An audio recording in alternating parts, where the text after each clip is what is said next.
What's up, guys? My name is John Evans. I coach the highest jumper in the world. This is one of the highest jumpers in the world. And this is Ben Moxness, one of the coaches that we hired. We love Ben. He's a great resource. And we're going to do some myth busting today on muscle building. But before we get into that, if you're interested in getting coached by us, the three of us all work at THP. THP stands for Translating Human Performance. And that's what it means. Essentially, we translate human performance specifically into vertical jump.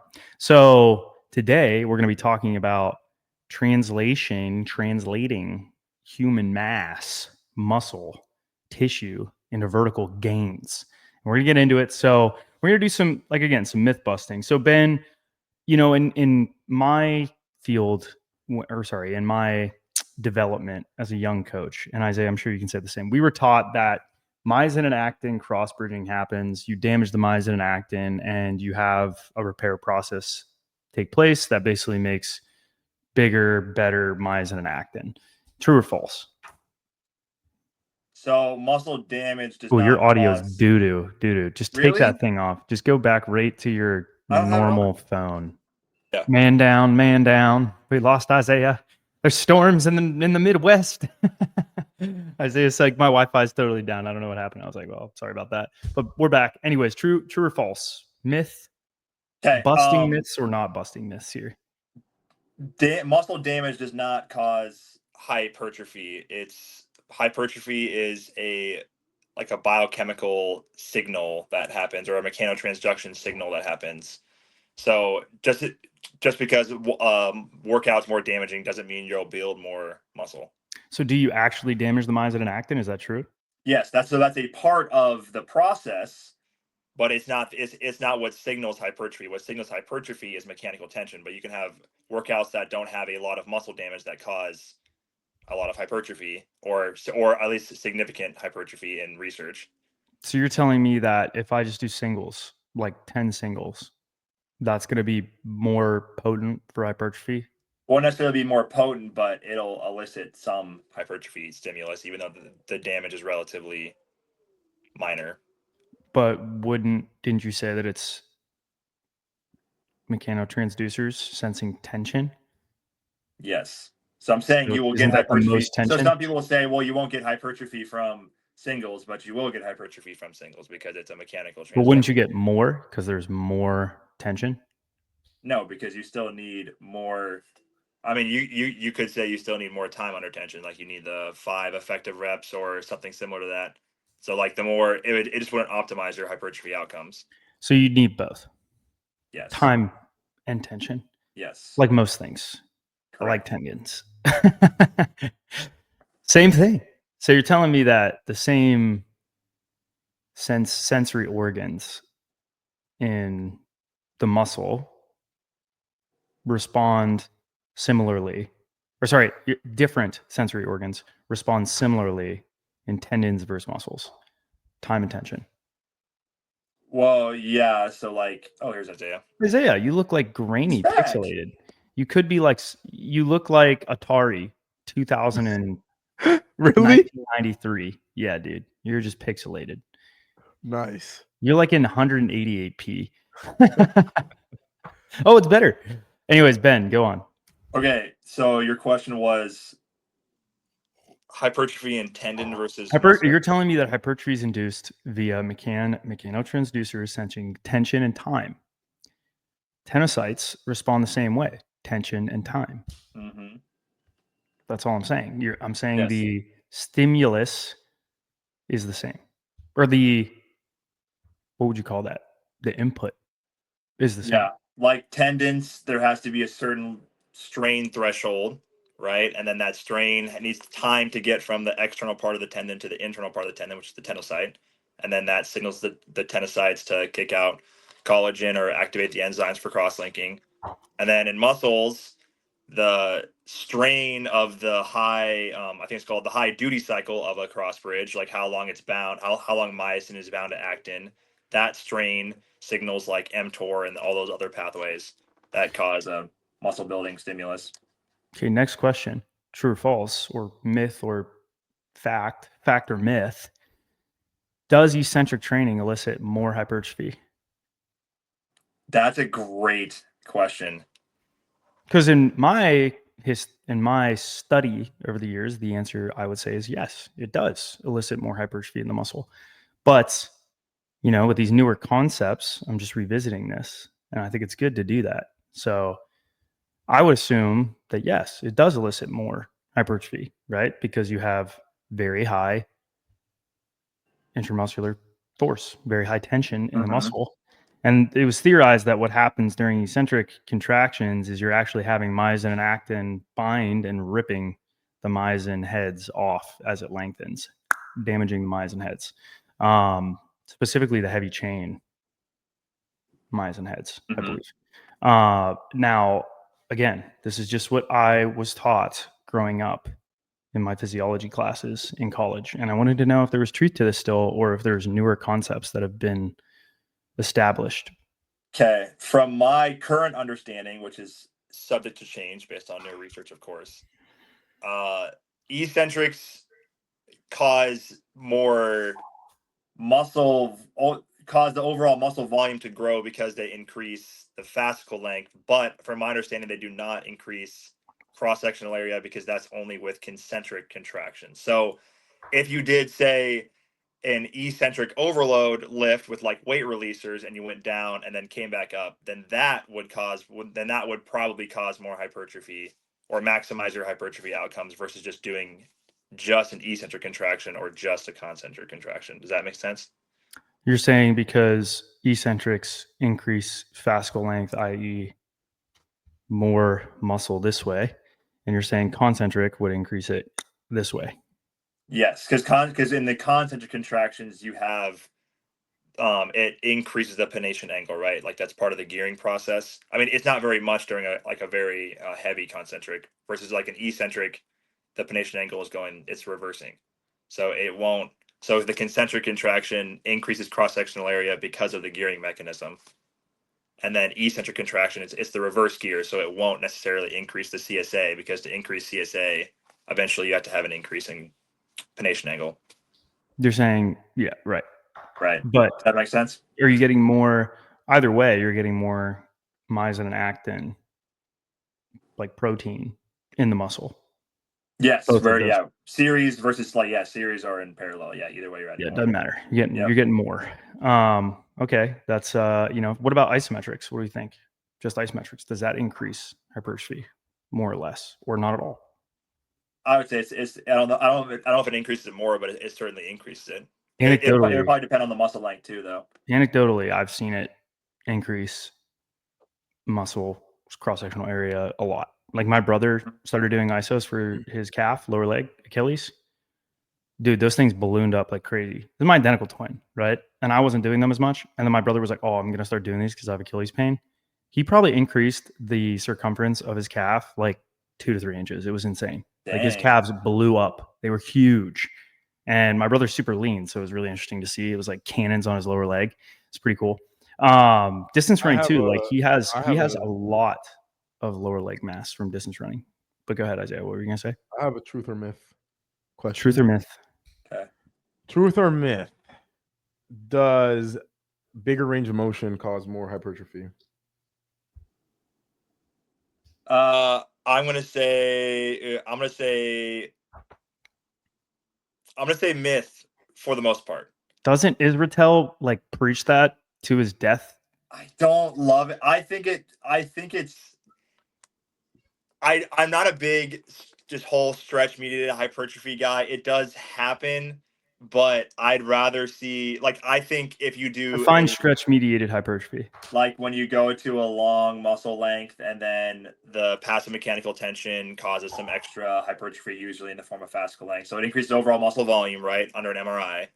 But I also know that a lot of the hypertrophy measures aren't very consistent. So they every research paper does a different type of measure. So it's hard to track paper to paper.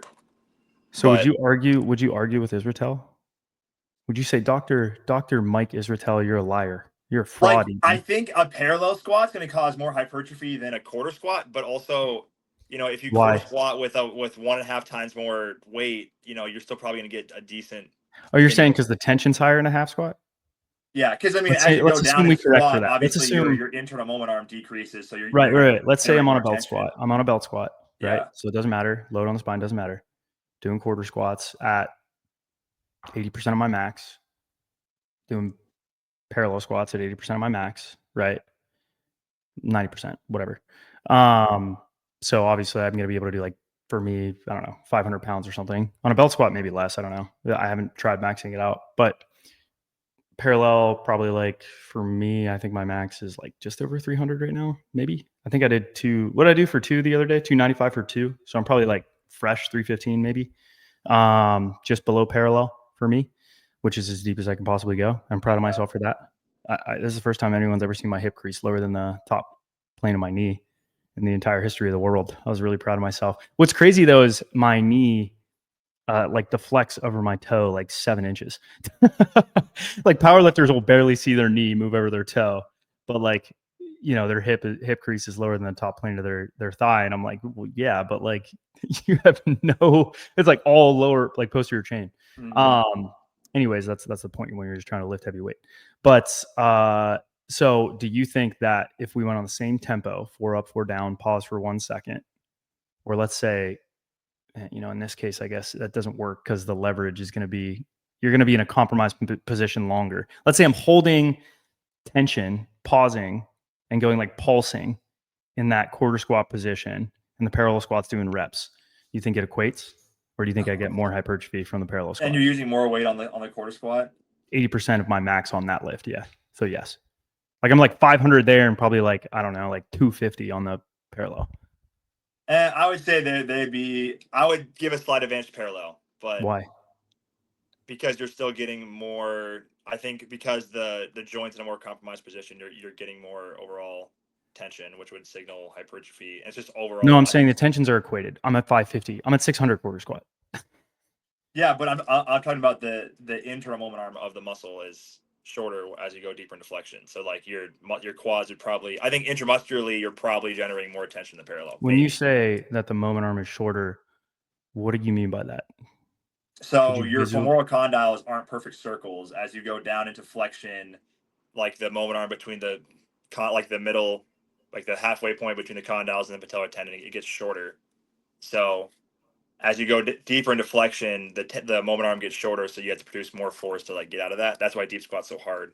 Yeah, but I'm saying you correct for that by just adding more weight, and it's equated.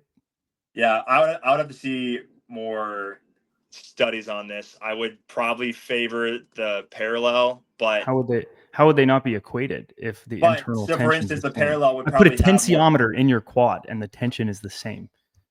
However, I think but the parallel would also have the passive mechanical tension component. So that would be where like the stretch muted hypertrophy would come into play. But it's really tough to say. Now, I will say I think you can definitely get growth from the quarters though.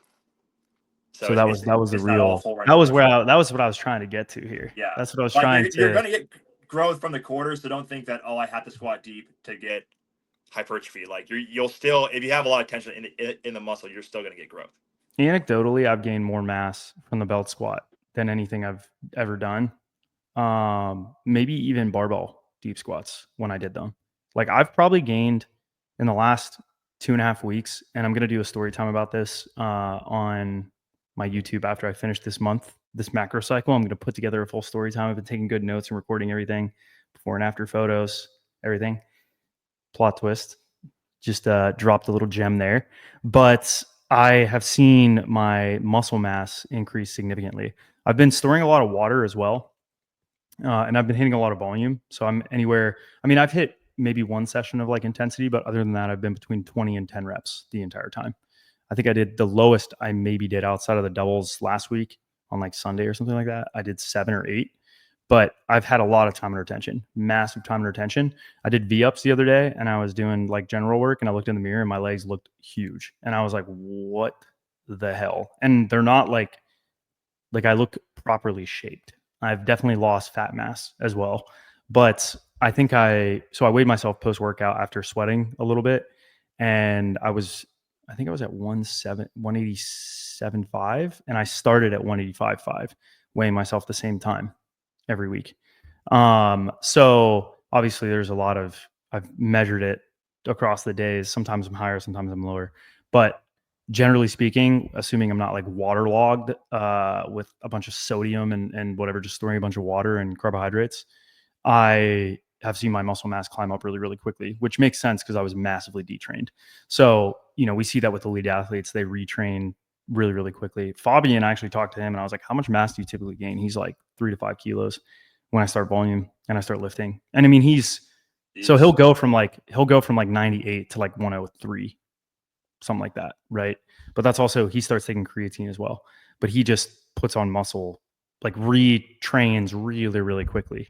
How that's possible, I don't know, but that's what anecdotally he's seen. I've seen it as well now as well. And could just be you're storing a bunch of carbohydrate, could be you're storing a bunch of water again. But we definitely see that athletes retrain really, really quickly from being detrained. Even bodybuilders who like take a bunch of steroids their whole career and then they hop off steroids and then they start training really hard. They don't train and then they start training really hard for like 8 weeks. They retrain incredibly, incredibly quickly.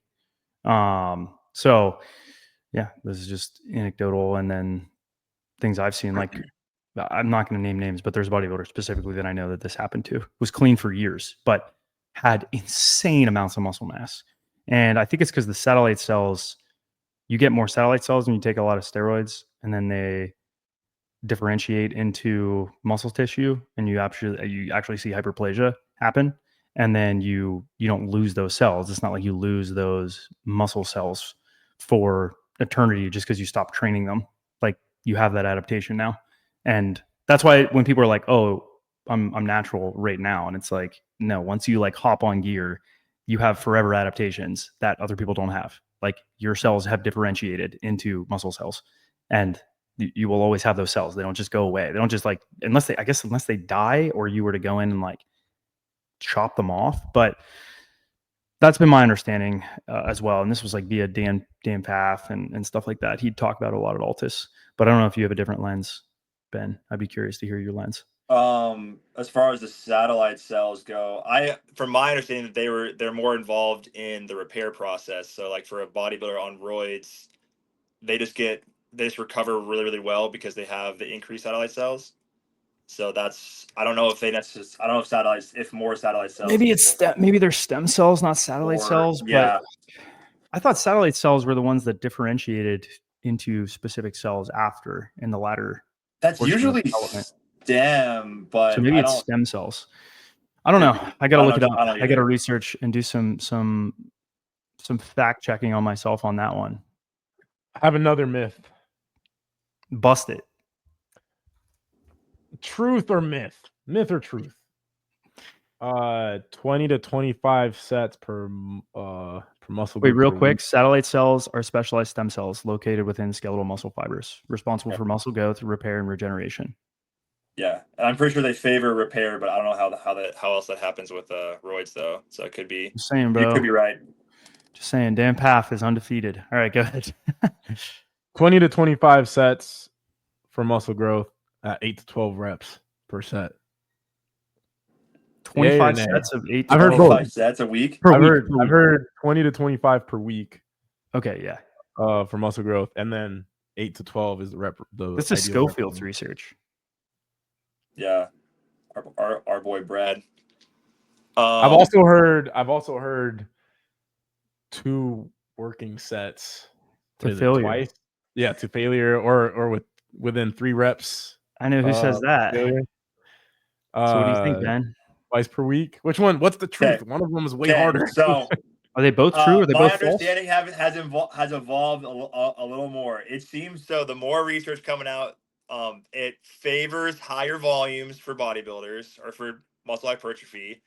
Now, what Beardsley says. No, I didn't want to use names. Whoa. We don't need to. Use Brad's name. Name drop. We don't need a name drop. Sorry. So it seems right now we favor higher volumes for hypertrophy. So higher volume training for hypertrophy is better. And yeah, it's like 20, 25 sets, I think is the upper limit for a lot of muscles. Is that working sets or total sets? I think it's total. I think it's, I want to say it's 25 sets of failure? because that's spread over like 3 workouts. I think it might be the work because usually That's in still a research it's lot. like they'll do 3 or 4 sets of like an RM, so like it's basically failure. So that might be working, but don't quote me on I that. could see that being the case if you were looking at like so for example, in our sessions, we have like 3 working sets of cleans, 3 working sets of squats, 3 working sets of calf raises. You know what I mean? So like in a Right. session, your quad. Oh, You got quiet, John. Something got disconnected here, but I just tap on it and it works. But I was saying that, if you were to look at the total working reps of whatever we're doing, we probably might hit that in a week, right? Close to, because if we have 3 sessions of squatting where there's 3 sets to close to failure, right? That's 9, but we're also looking at the cleans where you're going to use your quad. That's another 9, right? So you're at what right there? You're at 18. So it could be working. But when you add in all the non-working sets, it's like, at what point do you actually have adaptation happen? Is it only past a certain threshold for tension? Probably. I mean, it's probably related to the athlete. Like, I would assume if you're at 30% load, you're not going to have enough tension in a well-trained athlete to have a meaningful adaptation or like anything really happen. If anything, you might detrain, especially if it's, again, like someone like Isaiah. So there's probably, I would assume there's a threshold for that. Like you probably have to have close to, maybe if you're at 70%, you're going to have to get more time under tension before you're going to get close to failure for something like that. But I don't know. I tend to be partial to Schofield than Beardsley. Beardsley's research does not line up with what I've observed anecdotally, although interesting and always something to like make me think. Or at least what he summarizes. I'm not saying it's his research, but the research he's summarizing. I find that Schofield, this sounds bad, but he's like practice, and he like has real world practice as like a bodybuilder himself, and then also does a lot of the research with certain considerations. So yeah, and I think we have a big body of evidence when it comes to bodybuilding with steroids and without steroids, because like people don't realize that. Mike used to say this. Yeah, maybe we don't have a body of evidence that is like peer reviewed double blind when it comes to bodybuilders using steroids, but we certainly have a ton of evidence from anecdote and people, thousands and thousands and thousands of case studies where we can see, in terms of evidence, what is best practice. They got big. Yeah. Dude's huge. What'd he do? Take steroids, upper lower split. Okay. Like, more better. But yeah, obviously you want to try to remove bias and things like that. Any other myth examples we want to use here? Those are the big ones. The rep range. The rep range. Oh, one. rep range. Oh, yeah. rep range. So we kind of talked about this when you were gone, Isaiah. We agreed it's more tension and time. So time under tension, when you have higher reps, it's going to be the same. So what about a set of 20 versus a set of 5 at your rep max? Which one are you going to get more hypertrophy, you think, Ben? Well, the researchers say it's like the same, but why? I think it's because you're getting because at the end of the set of 20 to failure, you have to recruit more motor units to like maintain or to be able to lift the load, and then you're stimulating those high threshold motor units, which stimulate the fibers which activate the fibers that have the most room for growth, and they're experiencing mechanical tension and they grow. And then are different fibers fatiguing, or are they the same fibers in both examples? I mean, I say I would favor, kind of back to the previous question, I would favor the 5 rep over the 20 rep though, because you're probably going to get greater overall motor unit recruitment with the heavier loads. So over time, you'll probably see better adaptations from going like that 5 to 10 versus the 12 to 20. Why? The downside because the weight's heavier and you have to put in just more effort to lift the But at failure, close to failure though, when you just cycle on the motor units that are not fatigued. Yeah, but you're not getting the highest of the high threshold though with this at the 20. I don't think like the highest of the high. Like you think you're maximizing. No, I think they would. Fully I think saturating if you pushed intent and you're truly at failure, they have to They have to But the eventually. weight's but the weight's so light, so the demand of But your tension is not brain. as But high. look at the thing about the EMG activity. Have you ever looked at EMG activity close to failure? I've seen I that. think people are far too much of B Weak-minded. words. I think if you were to ask somebody to 5 rep max, you would get way higher threshold motor unit activity than if you were to like the amount of people that would actually reach true failure at a weight for 20 reps. I feel like is so low. I don't think the even same think would I be could true for think the about Yeah, putting me because on a it's such an squat rep. endurance thing more than just like your absolute, Yeah, recruitment, like you know it what I just mean? becomes a gut check. Like think about John, think about what I could actually 20 rep belt squat if like I was 60%. I'm saying I put like 60% of the bar. So your max is 365, right? On it. yeah. Okay. So 60%, that's I don't even know what is 0.6 times 365 is going to be 365 times 0.6. I put 220 on the bar. Let's say 225, two blues. And I say, do 20 reps. I think that you you look at the EMG activity, right, Ben? The electrical activity in the muscle or across that. And what we're seeing is it's really, really significant. So that means that your brain and your central nervous system and that would be your central and peripheral nervous system are upregulated a lot, right? So the only way you can continue to lift that weight is if maybe at first you don't have those big threshold motor units, but as those fatigue, other ones have to come in to lift the weight still, right? And what Yes. happens is the electrical impulses start like this.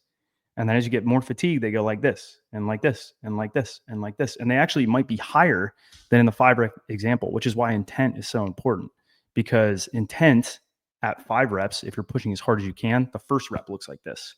Yeah. Right. But So my the fifth rep looks like argument is that the devil on your shoulder saying it's really hard is gonna get in the way for most people before that happens. Versus if you compare a 5 rep max, I could do way more 5 rep maxes close to failure than I would be able to do 20 reps. 100%. Because you have so much more afferent feedback when you're going to 20 reps. Like you're Well, here's the accumulating other all these thing too, metabolites though. and whatnot. Like The that, like only that's what limits your motor unit recruitment is the sensory feedback from the muscle. So when you're doing 20 reps, like a really high reps, you're gonna have a lot more afferent feedback, which is gonna tell your brain to not recruit. you're saying pain, i.e. Pain, suffering. pain, pressure, that sort of thing. Yeah. John, we're not So all slow twitch like you, okay? oh, bro, Can't chill, relate. bro, chill. Isaiah calls me a slow twitch athlete, and it's the biggest insult he can possibly throw at me. I'm like, but okay. So here's another, I guess, like thought experiment. I guess what you could maybe think of is the benefit to the joint tissue, the joint capsule. You can't do 5 reps like at max intent without a massive like cost to the joint, whether it's cartilage and tendon. But if I do a set of 20, right, I can get, and this is like what, the 1x20 method, this is the whole concept behind it, is you're at lower loads. And if it's a true max for one set, you can get, is it Yassis says this? He's like, you get crazy, motor recruitment at rep 20. And that was like very, I would say contradictory to me whenever I was younger and I would listen to him speak. And, but there is some logic, and I'm not saying I would do this per se, but I do think that there is something to be said for those higher rep ranges, because I don't know about you guys, but when I do a set of 20 at 200 pounds versus a 5 rep max, my joints feel a hell of a lot worse cartilage wise. The perfect the perfect example of that, Monday. So I'm in a hypertrophy focus cycle. Monday, we did belt squats at 7 reps. And I ended up doing on the very last set, essentially a 7 rep max with 295. Like I reached failure on the last rep. And my TFL was like 5 out of 10 on the very last rep, versus when I do a set of 10 today, or even a set of 13 last week, way easier on my body, like I also think you have less. You definitely, I do agree in the sense of you have less fatigue though. Like well, there's interesting research that shows like distance running is massively fatiguing to your central nervous system. Like going on a freaking 20 miler just destroys the central nervous system for distance athletes. And people used to think that that wasn't the case. It's just pure volitional effort, but it is in a sense as a distance runner when you're working through a lot of suffering and pain. And I guess just the repetitiveness of it, it does cause major drop-offs. And maybe that's good because over time, maybe you want less activity in your central nervous system when you're like, I don't know. I'm not sure. That's just a theory. But yeah, I think I guess it depends on why you're doing it. Nonetheless, I do think that there's a time and place for both, obviously, but it is fun to have these little like thought experiments where you're kind of like, well, let me just play devil's advocate here. But this was fun. We're at 30 minutes, so this is a good place to cut it off. Ben, thank you for being the resource that we expect you to be when it comes to all things muscle physiology. Dr. Israel, Ben said you're a liar and a fraud. No, I'm just kidding. He didn't say that. I actually kind of agreed with him with the passive tension. Yeah, he did. He said parallel squat. But Israel, if you want to come on this podcast, you want to come lift with us, you're welcome to. I've got a 3-bedroom home here. You're welcome to come train to jump. Or if he wants to invite us. Or if you want to invite us to come look at your mansion, we would love that too. But yeah, go to THPStrength if you guys are interested in coaching. If you want to get all the gains and be a better athlete. We are those nerds that sit and write on our notebook that everyone hates. All right. See you guys.